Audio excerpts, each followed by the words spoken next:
రోజు రోజుకి గోల్డ్ రేట్లు పెరుగుతున్నాయి. తాకట్లో ఉన్న బంగారానికి వడ్డీలు పెరుగుతున్నాయని టెన్షన్ పడుతున్నారా? కొమ్మూరి గోల్డ్ వచ్చాక ఆ టెన్షనే పోయింది. కొమ్మూరి గోల్డ్.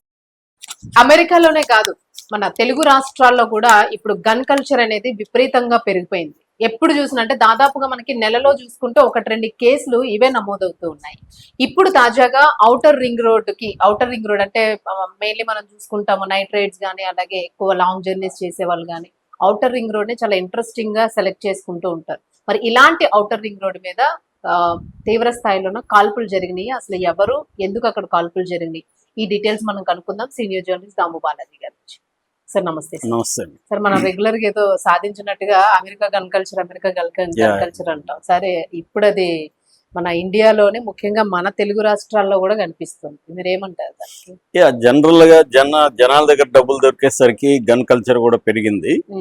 సో ఈ మధ్య కాలంలో ఏంటంటే ఎన్కౌంటర్లు కూడా పెరుగుతున్నాయి. ఎన్కౌంటర్లు కానీ లేకపోతే లాకప్ డెత్లు ఇవన్నీ కూడా బాగా పెరుగుతున్నాయి. అట్లాగే జర్నలిస్టుల అరెస్టులు ఇవన్నీ కూడా జరుగుతున్నాయి. రాత్రి కూడా 2 జర్నలిస్టులని అరెస్ట్ చేశారు.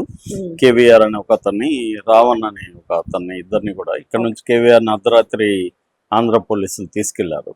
సో అంటే ఈ మధ్యకాలంలో వైలెన్స్ అనేది బాగా పెరుగుతుంది. ఇప్పుడు ఓఆర్ఆర్లో ఒక సంఘటన జరిగింది.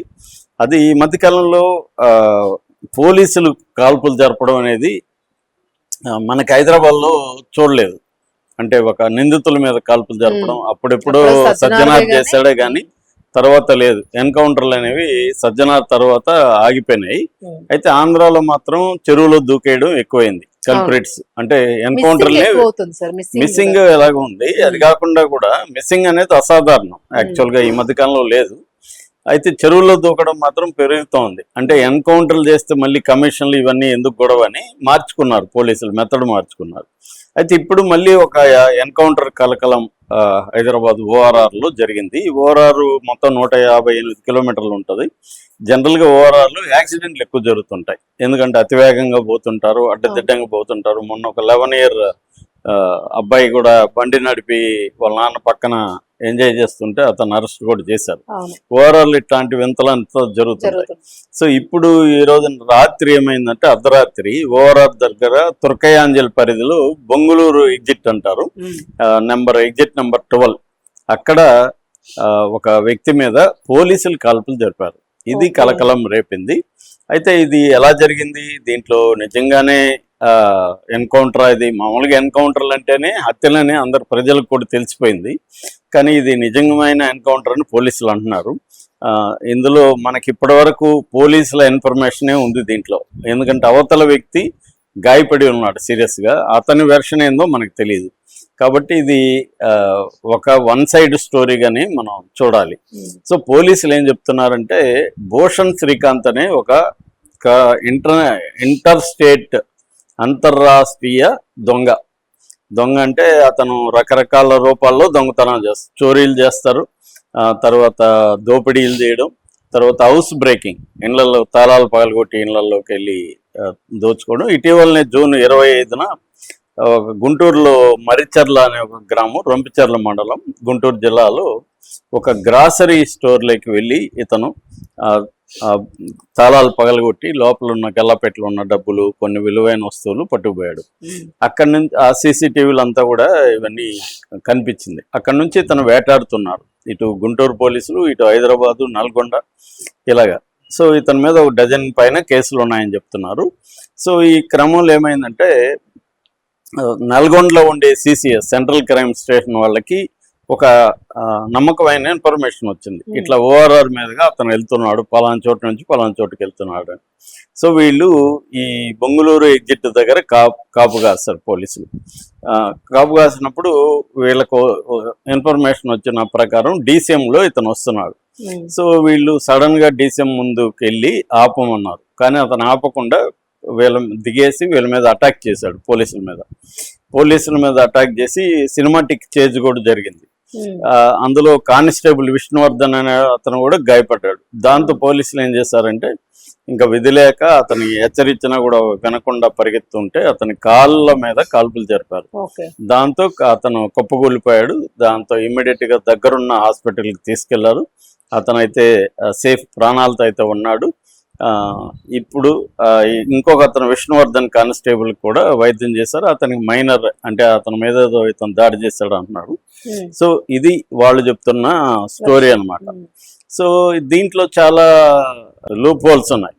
అదేంటంటే అసలు అటాక్ అంటున్నారు కానీ ఏ రకంగా అటాక్ చేశాడు జైలు అంటే వెహికల్ని వీళ్ళ మీదకి తీసుకెళ్ళాడా చెప్పలేదు. దిగి ఇంతమంది పోలీసులు చుట్టుముట్టినప్పుడు పారిపోతాడు కానీ వీళ్ళ మీదకి ఎందుకు వస్తాడు? వీళ్ళ దగ్గర ఆయుధాలు ఉంటాయి, అన్నీ ఉంటాయి కదా. పైగా అతని దగ్గర ఆయుధాలు ఏమైనా ఉన్నాయా చెప్పలేదు. వీళ్ళేమి అంటే దేనితో అయినా దాడి చేశాడా? ఆయుధాలు ఉన్నాయా? రాడ్డుతోనో కత్తితోనో దాడి చేశాడా? ఈ కానిస్టేబుల్కి ఎలాంటి గాయాలైనాయి? ఇవన్నీ లేవు. అట్లాగే మెడికల్గా డాక్టర్ల సర్టిఫికేట్ ఏంటి? ఆ కాల్పులు ఎలా జరిగాయి కాళ్ళ మీద? సో ఇవన్నీ ఏం చెప్పట్లేదు. అందుకనే ఈ మధ్య ఏంటంటే పోలీసులకు కూడా బాడీ క్యామ్స్ ఉండాలి. ఇప్పుడు అమెరికా లాంటి చోట్ల బాడీ క్యామ్స్ ఉంటాయి. బాడీ క్యామ్స్ ఉంటే అవన్నీ రికార్డ్ చేస్తాయి అనమాట. అందుకని ఇప్పుడు కూడా ఈ డిమాండ్ వస్తుంది. ఎందుకంటే మన కృష్ణలంకలో గాదె సాయి కృష్ణని తీసుకొచ్చి మిస్సింగ్ చేసిన కేసులో సీసీటీవీలే లేదు. సో సీసీటీవీలు పెట్టి లాభం ఏంటి? పోలీస్ స్టేషన్లో 1 month సీసీటీవీ ఫుటేజ్ లేకపోతే ఎవరు దాని మీద నిఘా లేదా? దాని మీద పై స్థాయి అధికారులు ఏమి రిపోర్ట్ లేదా? రెగ్యులర్గా సీసీటీవీ ఫుటేజ్ ఉందా లేదా? ఇవాళ ఏంటంటే మేము స్కిల్ డెవలప్మెంట్ చేస్తాం. స్కిల్ డెవలప్మెంట్లోనే సీసీటీవీలు పెట్టి మేము ఫోన్లలో చెక్ చేస్తాం డైలీ అక్కడ ఎవరెవరు వచ్చారు. అంత ఈజీగా ఇవాళ కంట్రోల్ రూమ్ లో ఎవరి police station CCTV footage work అవుతుందా లేదు చూసుకోవడం ఇవాళ ఎంత పెద్ద సమస్యనా? వెరీ ఈజీ యాక్చువల్ గా. ఒక కంట్రోల్ రూమ్ డిస్ట్రిక్ట్ లో పెడితే ఆ డిస్ట్రిక్ట్ లో ఉండే పోలీస్ స్టేషన్ లో ఇటు కొడితే అది ఓపెన్ అవుతుంది, సీసీటీవీ ఉందా లేదా తెలిసిపోతుంది. సో లేకపోతే ఇమీడియట్ గా ఏమయ్యా సీసీటీవీ పనిచేయట్లేదా, ఇమీడియట్ గా రిపేర్ చేయండి అని చెప్పాలి. 1 month లేకుండా ఎలా ఉందంటే పై అధికారులకి. అందుకని క్లియర్ గా ఏంటంటే ఇది అక్రమంగా తీసుకురావడం, కొట్టడం, చంపడం, మిస్ చేయడం, ఏమన్నా అయితే అంతర్రాష్ట్రీయ దొంగ అని చెప్పడం. నేను జైల్లో ఉన్నప్పుడు ఇలాంటి అంతర్రాష్ట్రీయ దొంగలు అరెస్ట్ అని పేపర్లు వచ్చేదండి. ముందు రోజు పేపర్లో నేను చదివేవాడిని. మరుసటి రోజు ఒకడు బక్కగా ఒక అతన్ని తీసుకొచ్చి వదులుతారు. వాడిని చూస్తేనే వాడికి అంతరాష్ట్రీయ ఏమనిపించదు. నేను నవ్వుతూ అడిగేవాడిని కానిస్టేబుల్, వీడేనా సార్ అంతరాష్ట్రీయ దొంగ అంటే? వాళ్ళు కూడా నవ్వేవాడు. అంటే ఏ కోళ్ళు దొంగిలిచ్చి ఉంటాడండి, అంతకంటే ఏం లేదు. అంటే వీళ్ళు ఏంటంటే ఏదో ఒక అకౌంట్ లో చూపించాలి కాబట్టి అంతరాష్ట్రీయ దొంగ అని చెప్పేయడం. ఇప్పుడు ఇతని మీద ఏ కేసులో ఇదొక్క నేరమే బయటకు వచ్చింది. ఇందాక చెప్పిన ఈ కిరాణా స్టోర్ ఏ కేసులు ఉన్నాయి ఏంటి కూడా ఎక్కడా లేదు. అంటే పోలీసు వెర్షన్ లోనే అనేక చిల్లులు ఉన్నాయి. సో ట్రాన్స్పరెన్సీ లేదు. పోనీ ఆ ఏరియాలో సీసీటీవీ ఎగ్జిట్ అంటే సీసీటీవీలు ఉంటాయి అక్కడ, సీసీటీవీలు ఉన్నాయా లేదా, ఫుటేజ్ ఏంటి, ఇవేవి లేవు అనమాట. అంటే పోలీసులు ఏం చెప్తే అది ఒక అంతర్రాష్ట్రీయ దొంగ మా మీద అటాక్ చేసి పారిపోతుంటే కాల్చాము, ఇది స్టోరీ. సో దీన్ని ప్రూవ్ చేయాల్సిన అవసరం ఉంది. మామూలుగా అయితే వీళ్ళ మీద హత్యాయత్నం కేసు పెట్టి ప్రూవ్ చేయాలి కోర్టులో ఏదైనా కూడా. ఎందుకంటే లేదంటే ఏమవుతుందంటే వాడు అంతర్రాష్ట్రీయ దొంగ కాదు తెలియదు మనకి. ఒకవేళ అంతర్రాష్ట్రీయ దొంగ అయితే వీళ్ళ మీద దాడి జరుగుంటే ఎలా దాడి జరిగింది ఏంటి, దానికి ఏమీ ఇది లేదు. సో అనేక లూప్ హోల్స్ అయితే ఈ స్టోరీలో ఉన్నాయి. ఎప్పట్లాగే మామూలుగా ఎన్కౌంటర్ అంటేనే రెగ్యులర్గా చెప్పేది ఒకటే, పోలీసులు మీద దాడి చేశాడు, మేము వారిస్తా ఉన్నా వినలేదు, ఇంకా విధి లేకుండా ఆత్మరక్షణ కోసం కాల్పులు జరిపామనే స్టోరీని రకరకాల రూపాలు మార్చి అదే చెప్తుంటారు. సో ఈ మధ్య కాలంలో ఏమో అతను పశ్చాత్తాపడి చెరువులో పోయి దూకి చచ్చిపోతుంటారు. చెరువు వైపు వీళ్ళు ఎందుకు వెళ్తారో తెలియదు. ప్రతిసారి చెరువు వైపు వెళ్తారు, చెరువు గుండానే వెళ్తారు, చెరువులోకి దూకి చచ్చిపోతుంటాడు. అక్కడే టాయిలెట్ వస్తుంది, అక్కడే అతనికి వస్తుంది, అతనే వీళ్ళు అక్కడే వదులుతారు అతన్ని, అతను వెళ్ళి దూకి చచ్చిపోతాడు అనమాట. అంటే జీపులో ఉండేవాడు వెళ్ళి దూకి చచ్చిపోతుంటాడు. సో ఇది స్టోరీలు అనమాట. సో ఈ స్టోరీ ఇలాగ పోలీసులు చెప్పినప్పుడు పోలీసులు ఎవరికి జవాబుదారీగా ఉండాలి? ప్రభుత్వానికి ఉండాలి, కోర్టుకు ఉండాలి. కానీ ప్రభుత్వమే పోలీసులకు పర్మిషన్ ఇచ్చేసి మీరు చెయ్యండి అని చెప్తున్నప్పుడు కోర్టులు ఏం చేస్తాయి? నిన్న కూడా ఆంధ్రప్రదేశ్ హైకోర్టు విపరీతంగా వాపోతుంది. మాతో మళ్ళీ మీరు మాకు చెప్తామన్నారు, చివరికి చూస్తే ఛార్జ్ షీట్ వేశారు. ఎలా వేశారు? ముందు మాకు వివరిస్తామని చెప్పారు మేము అడిగిన దానికి. అది లేకుండా పాత 3 ఏళ్లకు ముందు తీసుకొచ్చి ఇప్పుడు ప్రాసిక్యూషన్ చేయమంటున్నారు. ఇవన్నీ కోర్టు ధిక్కరణ కదా అంటుంది. కోర్టుని గవర్నమెంటే ధిక్కరిస్తా ఉంటే కోర్టు ఏం చేయాలి? అది పరిస్థితి ఇవాళ ఏంటంటే దీనికి అంత ప్రజల మద్దతు అని చెప్పడం. ప్రజలంటే ఎవరు అనేది పెద్ద బిగ్ క్వశ్చన్. ప్రజలంటే ఎవరంటే వాళ్ళ పార్టీ వాళ్ళే. వాళ్ళ పార్టీ వాళ్ళు పోస్టులు పెడతారు వీడిని చంపేయడం కరెక్టే అని. అలా పెట్టిన వాళ్ళని అరెస్ట్ చేయాలి యాక్చువల్గా. ఎందుకంటే నువ్వెవడు చంపడానికి, చట్ట ప్రకారం అతను తీసుకెళ్లి కోర్టులో శిక్ష వేయించాలి. కానీ అదే పెద్ద పెద్ద వాళ్ళని, డబ్బులు ఉన్న వాళ్ళని వీళ్ళు ఎలా చేస్తారా? చేయరు.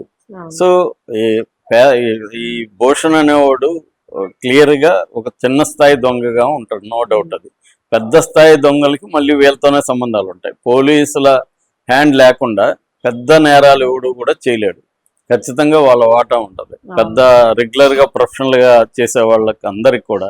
ఇప్పుడు గాది సాయి కృష్ణ అదే కదా, 25 కోట్ల పంచాయతీ, ల్యాండ్ పంచాయతీ, వీళ్ళకి ఆల్రెడీ పోలీసులకి సంబంధాలు ఉన్నాయి, దాంట్లో భాగంగా చేశారు.